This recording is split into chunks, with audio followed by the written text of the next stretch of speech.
All right, let's get right into it. We're talking about one of the most incredible cat breeds on the planet, the Maine Coon. Yeah, they're known for being absolutely gorgeous, but they're even more famous for a nickname that sounds like it makes no sense at all. So that's the big question we're tackling today. Why in the world would anyone call this giant, majestic cat the dog of the cat world? I know, it sounds like a punchline to a joke, right? But as you're about to find out, there's actually a ton of evidence to back it up.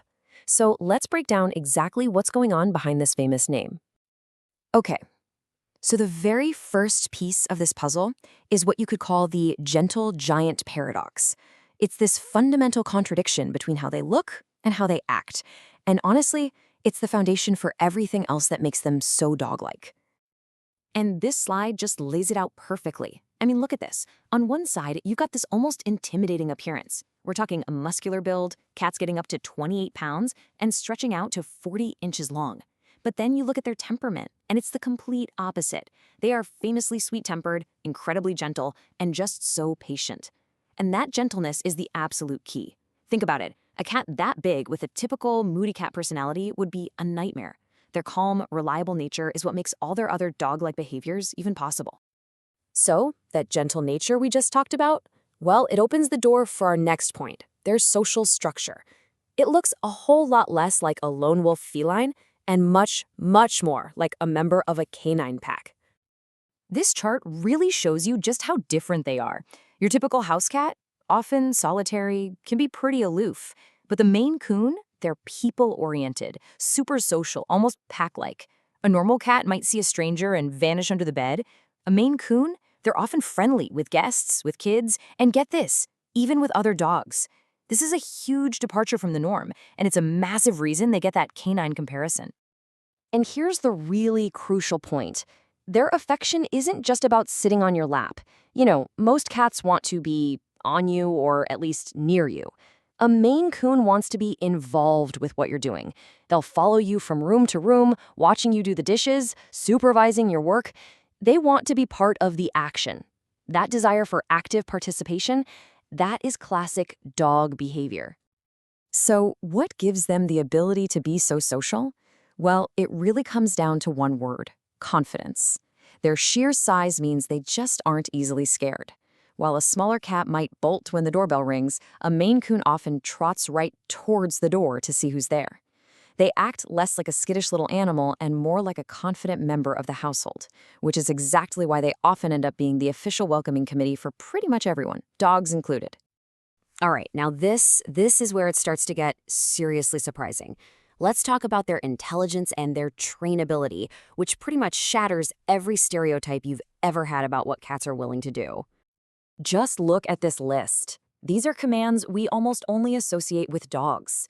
Maine Coons can learn to come when they're called, they can learn to sit, to give a high five, even to roll over. But the ultimate party trick, the one that just seals the deal for so many people, is that they genuinely enjoy playing fetch. We're talking about an interactive, back-and-forth game that is the very definition of how a dog plays with its owner. But why? Why are they so trainable? This really gets to the heart of it. A lot of sources point to a desire to please their humans. Now, your typical cat learns to do something for a reward, for a treat. But a Maine Coon, a lot like a dog, seems to view training as a form of bonding. They respond so well to positive reinforcement because they actually like the engagement with you. It's not just about the food. And all of these amazing traits come together in what we can call the adventure cat formula. I mean, how do you get a cat to walk on a leash? It seems impossible, right? Well, the Maine Coon has the recipe. First, their confidence from being so big means they aren't totally freaked out by the big, wide world. Second, their intelligence lets them learn that a harness isn't a torture device.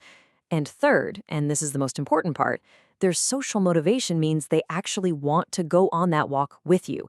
It's the ultimate proof of their dog-like spirit. So we've established what they do that's so dog-like, but now let's dig into the why. A lot of these unique behaviors are tied directly to their history as working animals. Let's start with their voice. Maine Coons are famous for not really having a typical meow. Instead, they use this really distinctive chirp or a trill. Now, an adult cat's meow is almost always a demand, feed me or let me out. But the Maine Coon's chirp is social. It's a hello, it's an invitation to come look at this. It's a way to have a little back and forth conversation, much like a dog's barks and whines. And then you have their bizarre fascination with water, which is just so uncat-like. Many of them will happily play in a running sink, splash around in the bathtub. Some even try to join their owners in the shower. And this isn't just some random quirk, it goes back to their history. They developed this heavy, water-resistant coat to survive life on ships in the cold Maine climate. For them, getting wet isn't that uncomfortable. So with that physical problem gone, their natural curiosity just takes over. And here's where it all clicks into place. Their personality is not an accident. As working cats on farms and ships, the humans around them valued cats that were smart, cooperative, and gentle. Over time, those were the cats that thrived. So they were naturally selected for the exact same traits that humans were actively breeding into working dogs. It's a perfect case of what's called convergent evolution. Okay, but before we wrap this all up, we need to add a little bit of nuance here. Because while that nickname, Dog of the Cat World, is definitely well-earned, it's not the entire story. They are, after all, still cats. One of the biggest differences you'll see is between the males and females. That classic dog-like personality, the goofy, clownish, attention-seeking goofball, that's usually a more accurate description of a male Maine Coon. The females, while still super social and loving, are often described as being more graceful, more dignified, and a little more reserved, a bit closer to what you'd expect from a traditional cat. So yeah, the dog label fits, but it often fits the boys a little better. So to bring it all home, let's just recap those 4 pillars that hold up their famous nickname. First, you have the gentle giant paradox. Their huge size is balanced by that reliable, dog-like gentleness. Second, their canine social structure. They're pack-oriented and they want to be involved. Third, that interactive intelligence, which lets them do things like play fetch and walk on a leash. And finally, their working cat's legacy, which forged all these traits over hundreds of years.